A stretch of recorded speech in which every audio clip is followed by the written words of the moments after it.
우리가 생각하기로는 외국 기업이 그냥 우리나라에 와서 사업을 하면 되는 거 아니야? 라고 쉽게 생각할 수 있지만 그렇지는 않아요. 예를 들어서 부모는 외국인이지만 한국 국적을 가진 아이를 한국에 낳는 것과 동일해서 일부 외국 기업들이 특정 국가에서 세금을 추가로 내지 않기 위해서 지점임에도 불구하고 연락사무소라고 주장하고 있는데요. 안녕하세요. 저는 법무법인 박성옥 대표 변호사입니다. 저는 김현장 법률사무소, 법무법인 세종 등 대형 로펌과 쿠팡 주식회사 등 대기업에서 외국계 기업 관련 자문을 주로 수행하였는데요. 오늘은 한국으로 진출하는 외국계 기업의 자회사 설립 방법에 관한 유용한 정보 전달드리도록 하겠습니다. 변호사님은 원래 자문 변호사라고 하셨는데 자문 변호사는 어떤 건가요? 보통 변호사님들이 하시는 업무에 따라 송무 변호사와 자문 변호사로 나눠집니다. 송무 변호사는 일반적으로 생각되는 소송을 수행하거나 수사에 대응하는 변호사님들인데 반해서 자문 변호사는 실제 소송 사건에 직접 대응하는 것보다 잘 모르시는 법적인 내용에 대해서 자세히 설명해주는 역할을 하는 변호사님들을 의미합니다. 즉, 송무 변호사는 일반인 분들께서 생각하시는 전형적인 변호사인데 반해서 자문 변호사는 컨설턴트와 같은 역할에 더 부합하는 걸로 보시면 될 것 같아요. 그러면 자문 변호사도 여러 가지 분야가 있을 것 같은데 어떤 업무를 하시나요? 김현장, 세종, 율총과 같은 톱티어 로펌에서는 사실 자문 조직이 송무 조직보다도 훨씬 더 큰데요. 그 자문 조직도 세부적인 역할에 따라 여러 팀으로 구성됩니다. 각 로펌마다 구체적인 팀의 구성은 다를 수 있겠지만 일반적으로 기업법무팀, 금융팀, 부동산팀, 노동팀, 공정거래팀으로 구분이 돼요. 보통 기업팀은 기업의 설립, 인수합병, 지배구조 개편, 신사업 구조의 설계 등과 같은 업무를 담당하고요. 금융팀은 금융기관의 대출, 투자 등과 관련한 구조 설계, 그리고 계약서 검토와 같은 업무를 담당합니다. 부동산팀은 부동산 투자와 관련된 물건 검토, 프로젝트 파이낸싱 구조 및 계약서 검토와 같은 업무를 담당하고, 노동팀은 인사노무제도의 설계 및 운영에 관한 검토, 노사 분쟁 및 노조 협상 지원을 준비합니다. 그리고 공정거래팀은 불공정 거래 행위, 하도급 등 대기업, 중견기업, 중소기업 간 분쟁에 대한 자문을 담당하게 됩니다. 물론 이러한 업무와 관련된 소송이 발생하는 경우에는 자문 변호사님들이라고 하더라도 해당 분야에 대한 전문성이 높으시기 때문에 이 업무들과 관련된 소송에도 관여하게 됩니다. 변호사님은 과거 영상에서 M&A를 담당하셨다고 했는데 그럼 기업팀 소송업무로 일하셨던 건가요? M&A 이외에 많이 수행한 업무는 어떤 게 있나요? 네, 맞습니다. 저는 기업팀 소속으로 일을 했었고요. 김현장 법률사무소 그리고 법무법인 세종에서 코프팀, 기업팀의 소송으로 기업과 관련된 전반적인 업무를 담당했습니다. 즉, 저희 기업팀은 특정 기업 고객이 관련된 업무에서는 간사와 같은 역할을 수행했다고 볼 수 있는데요. 로펌 내에서 그 기업과 관련한 문제가 생기면 금융팀, 부동산팀, 노동팀, 공정거래팀과 같은 다양한 팀의 변호사님들을 리드해서 관련된 법적 문제를 함께 검토하였고, 해당 전문팀들의 없는 분야에 대해서는 직접 저희 기업팀이 연구해서 대응하는 역할을 맡았습니다. M&A 외에도 주로 담당했던 업무는 첫 번째로 외국 기업의 국내 투자와 자회사 설립, 두 번째로 국내 기업의 해외 투자, 세 번째로 신규 사업 구조에 대한 설계 등의 업무를 담당했습니다. 오늘 주제가 외국 기업의 국내 진출 방식인데 외국 기업이 그냥 우리나라에 자유롭게 들어올 수는 없는 건가요? 네, 우리가 생각하기로는 외국 기업이 그냥 우리나라에 와서 사업을 하면 되는 거 아니야? 라고 쉽게 생각할 수 있지만 그렇지는 않아요. 먼저 국내에서 활동한 사업의 주체를 설립하여야 하는데요. 그 형식이 자회사인 법인이 될 수도 있고 지점이 될 수도 있고 연락사무소가 될 수도 있습니다. 그럼 그 설립 형식에 따라 등기를 하거나 사업자 등록을 하여야 해요. 그리고 사업을 하기 위해서는 그 사업을 하기 위한 자금이 들어와야 되는데 이 자금이 들어오기 위해서는 외국인 투자 촉진법상의 외국인 투자 신고, 또는 외국한 거래법에 따른 외국한 거래 신고가 되어야 하고요. 일부 사업의 경우에는 특정 사업을 수행하기 위한 인허가도 받아야 합니다. 그리고 투자한 사업에서 발생한 수익을 외국 본사로 다시 가져가기 위해서는 외국한 거래법 등 관련 규정에 따른 신고를 하는 작업이 반드시 필요합니다. 이러한 업무는 일반적인 변호사님들께서는 주로 담당할 수가 없어서 김앤장과 같은 탑티어 로펌 4-5곳 정도에서만 거의 독점적으로 수행하고 있습니다.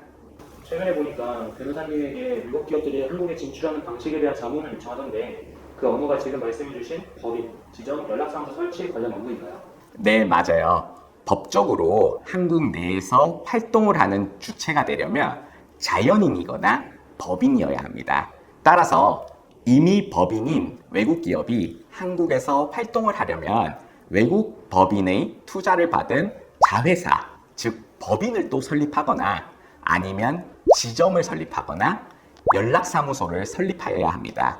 이는 우리나라에만 국한되는 문제가 아니고 해외 모든 나라에도 동일하게 적용되는 방식이에요. 따라서 다국적 외국 기업들은 대부분 위와 같은 3가지 방식이 있다는 것은 잘 알고 있으나 각 방식이 어떻게 다르고 어떻게 차이가 나는지에 대한 질문을 주로 로펌에 하게 됩니다. 그럼 법인, 지점, 연락사무소는 실제로 어떻게 다른 거예요? 먼저 법인과 지점, 연락사무소는 명확한 차이가 납니다. 즉, 외국 기업의 법인격과 별도의 법인격을 가진 한국 국적 회사를 국내에 설립하는 것이 법인입니다. 예를 들어서 부모는 외국인이지만 한국 국적을 가진 아이를 한국에 낳는 것과 동일해서 사실상 국내 법인을 설립하는 절차를 모두 진행해야 합니다. 구체적으로 법인 등기, 법인 사업자 등록을 한 이후 국내 법인으로서 운영하여야 합니다. 다만 처음 법인 등기를 할 때 외국 기업, 즉 모회사로부터 국내 법인으로의 자본금이 돼 자금이 외국에서 한국으로 들어와야 하기 때문에 외국인 투자 촉진법에 따른 외국인 투자 신고 또는 외국한 거래법에 따른 외국한 거래 신고가 있어야 합니다. 해당 내용은 사실 매우 복잡하기 때문에 앞서 말씀드린 것처럼 김앤장 등 상위 5개 로펌이 거의 독식하고 있는 분야인데요. 이 부분에 대해서는 추후에 저희가 별도의 영상으로 정리해 보도록 하겠습니다. 위와 같이 법인을 설립하는 것은 사실상 국내 법인을 만들어서 운영하는 것이기 때문에 국내 사업이 크지 않거나 지속적이지 않는 외국 법인은 국내 법인을 계속 운영하는 것이 부담스럽습니다. 따라서 법인까지는 설립하지 않고 한국에서 활동하실 수 있는 주체를 두는 방안이 필요한데요. 그 방안이 바로 지점 또는 연락사무소를 설치하는 겁니다. 법인과 달리 지점과 연락사무소는 자본금이 따로 필요하지 않아서 외국인 투자 신고나 외국한 거래 신고 등을 별도로 할 필요는 없고 법령 또는 조세 관련 의무를 모두 이행할 필요는 없어서 국내 사업이 크지 않거나 지속적이지 않은 외국 법인들이 본격적인 한국 진출을 하기 전에 시험 삼아 설치하는 유형으로 볼 수 있습니다. 그럼 지점과 연락사무소는 어떻게 다른 거예요? 정확히 말하면 법률적으로는 지점과 연락사무소는 구분이 되지 않습니다. 그렇기 때문에 최근 저희에게 들어온 자문건에서도 의뢰인인 외국 법인은 지점과 연락사무소를 구분하지 못하여서 혼란스러운 내용을 문의하였는데요. 지점과 연락사무소는 조세적인 측면에서 구분되는 개념입니다. 조세법, 특히 소득세법과 법인세법에서는 고정사업장이라는 개념을 두고 있는데요. 이 고정사업장에 해당하는지 여부에 따라 지점과 연락사무소가 구분됩니다. 더 정확히는 한 국가가 그 국가에서 이익을 창출하는 사업장으로부터 가세를 할 수 있는 권한이 있는데 다국적 기업의 경우에는 한 국가에 있는 사업장에서 발생한 이익이 사실상 다른 국가에 있는 사업장의 이익으로 반영되는 경우들도 많은데요. 그렇기 때문에 여러 국가들은 서로 조세 협정을 맺어 한 기업의 이익이 공통되는 경우 한 개의 국가만이 한 개의 사업장으로부터 가세를 하도록 합니다.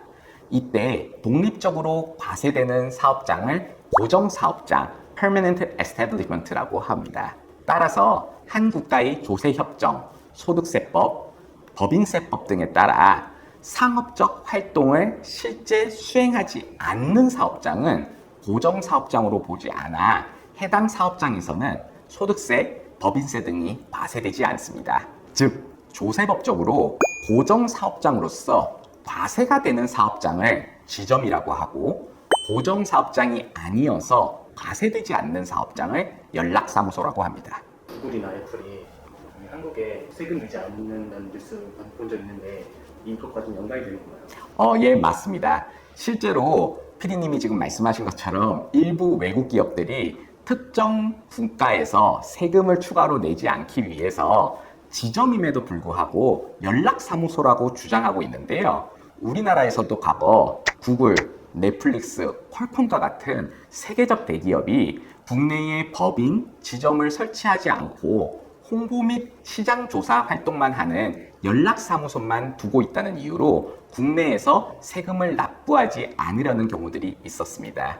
이에 각국 정부에서는 조세협정 그리고 국내 조세 법령에 간주 고정사업장이라는 규정을 따로 두어 형식적으로 연락사무소에 불가한 외형을 갖췄더라도 그 실질이 일정한 사업활동을 하는 경우에는 고정사업장으로 간주되도록 하였습니다. 이에 최근에는 실제로 매출이 한국에서 발생하는 대부분의 외국 기업들은 더 이상 연락사무소만을 두지 않고 법인 또는 지점을 설치하려는 경향을 보이고 있습니다. 그럼 지점과 연락사무소를 설치하고 운영하는 데 필요한 절차가 있나요?